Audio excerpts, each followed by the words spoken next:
Hi, friends, it's Miss Karen. I have a really great book for you today, and it's called The Mitten. And this corresponds with what you have in your packets today. And you're going to listen to me, and then you're going to find out which animals which animals go into the mitten first, okay? And The Mitten is written by Jan Brett. And her books have beautiful illustrations, or illustrations means pictures. Once there was a boy named Nicky who wanted his new mittens made from wool as white as snow. There's his grandma.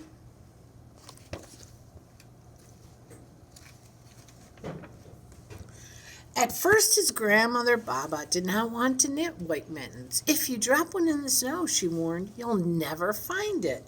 But Nicky wanted snow white mittens, and finally Baba made them.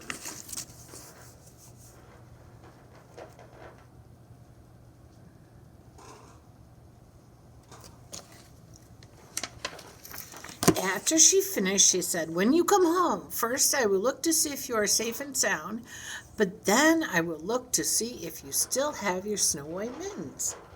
So off Nicky went, and it wasn't long until one of his new mittens dropped in the snow and was left behind. Uh-oh.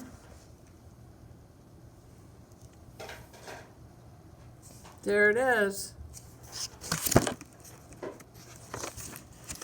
A mole, tired from tunneling along, discovered the mitten and burrowed inside. It was cozy and warm and just the right size, so he decided to stay.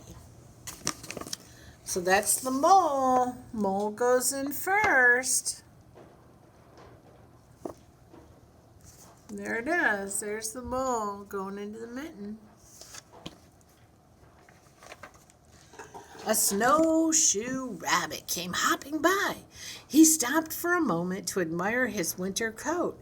It was then that he saw the mitten, and he wiggled in, feet first. The mole didn't think there was room for both of them, but when he saw the rabbit's big kickers, he moved over. So there they are. The mole's in the mitten, but the rabbit came along, and then the rabbit went in.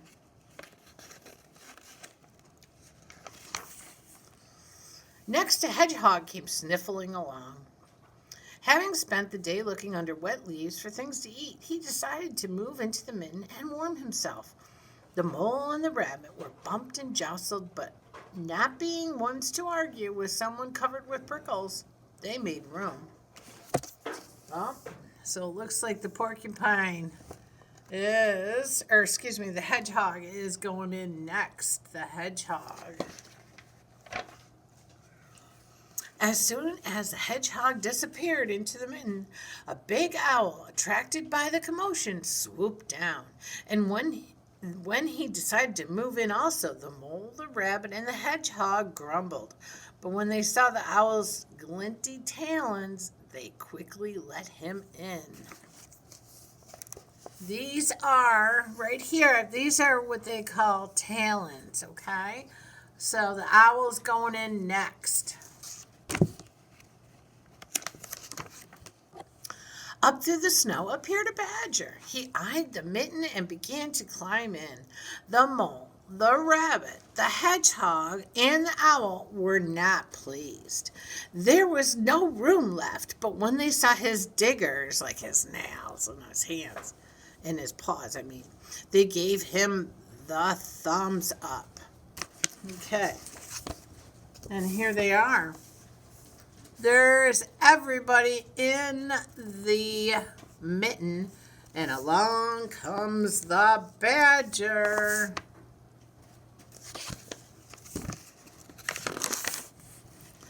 It started snowing, but the animals were snug in the mitten. A waft of warm steam rose in the air, and a fox trotting by stopped to investigate. Just the sight of the cozy mitten made him feel drowsy.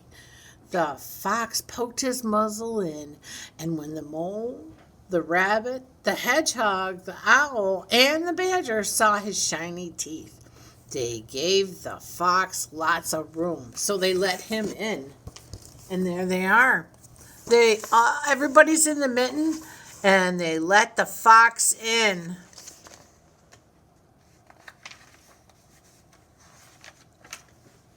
And then a great big bear lumbered by. He spied the mitten all plumped up. Not being one to be left out in the cold, he began to nose his way in. The animals were packed in as tightly as could be. But what animal would argue with a bear? The mitten swelled and stretched. It was pulled and bulged to many times its size, but Baba's good knitting held fast. So there's the bear. Everybody's inside the mitten, and the bear wants to come in. So they let him in. And along came a meadow mouse, no bigger than an acorn, and she wriggled into one space left and made herself comfortable on top of the great bear's nose. So there you go. The last one in is the mouse. Everybody's in the mitten. And there's the mouse right there. He's on top of the bear's nose. What's going to happen?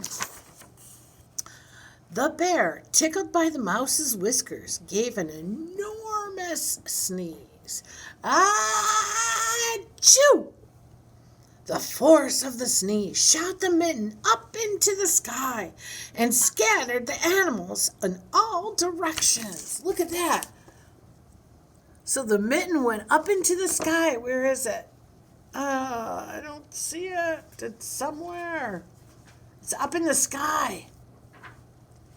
And all the animals, they flew all over the place. There they are, all the animals.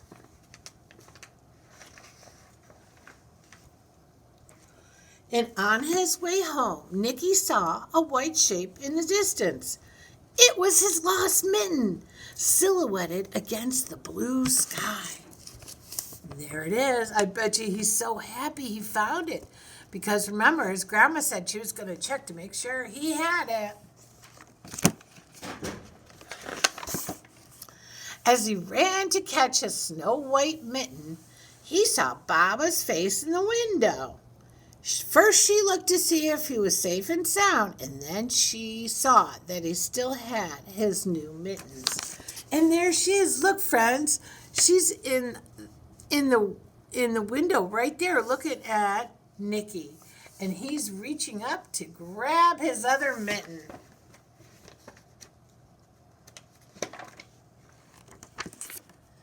And so here's a picture of Grandma, and she's checking his mittens.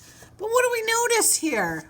Here's one mitten, and here's the other mitten. This one is really big and stretched out compared to the other one. And this is the one where all the animals were.